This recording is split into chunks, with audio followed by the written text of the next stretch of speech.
এই মুহূর্তে আমার সঙ্গে রয়েছে বঙ্গাই। আচ্ছা, কোন নামটা শুনতে বেশি ভালো লাগে, বঙ্গাই না কিরণ দত্ত? দুটোই আমার মনে হয় দুটো আলাদা সত্তা। অনেকে গুলিয়ে ফেলে যে আমি বোধহয় রিয়েল লাইফে বঙ্গাইয়ের মতোই।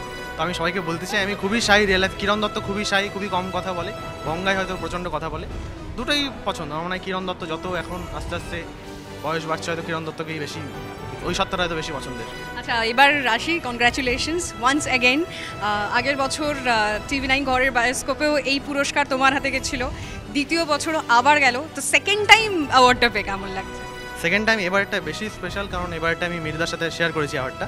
মির্দা ছোটোবেলা থেকেই সবার, আমার মনে হয় শুধু আমার না, আমাদের জেনারেশনটারই ইন্সপিরেশন, যে কমেডি কীভাবে করতে হয়, তার সাথে সাথে গান কীভাবে করতে হয়, তার সাথে সাথে গল্প কীভাবে বলতে হয়, তার সাথে সাথে অ্যাঙ্কারিং কীভাবে করতে হয়, তার সাথে সাথে অ্যাক্টিংও করা যায়। তো সব কিছু যে করা যায় সেইটা আমরা ওনার কাছ থেকে শিখেছি। আমিও চেষ্টা করি কমেডি পাশাপাশি গান করার, লেখার।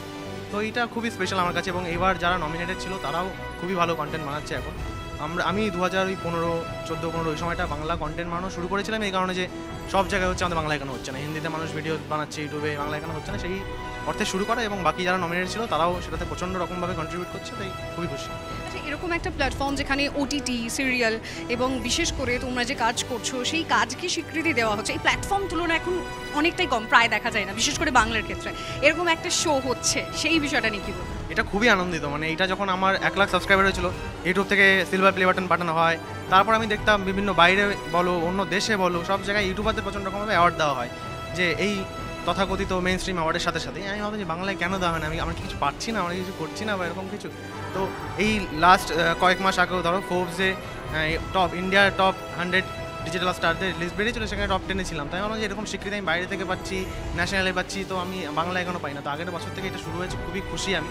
এবং শুধু আমার পাওয়া নিয়ে না, আমি চাই যে নেক্সট বার থেকে অন্য কেউ পাক, এবং আরও যারা ক্রিয়েটার আছে তাদের মধ্যে তারাও নমিনেট হোক, তারাও পাক। আমার মানে সবার না, তখন কি দুঃখ হবে না যদি এই অ্যাওয়ার্ডটা অন্য কেউ পরের বছর পায়?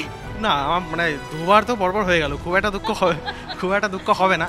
মানে এটা খুব সেলফিশ হয়ে যাবে যদি আমি প্রত্যেক বছর আমি নিজেই পেতে চাই, কারণ অনেকেই ভালো কন্টেন্ট বানাচ্ছে। আমি নয় শুরু করেছিলাম, তাই হয়তো এই প্রিভিলেজগুলো আমি পাই।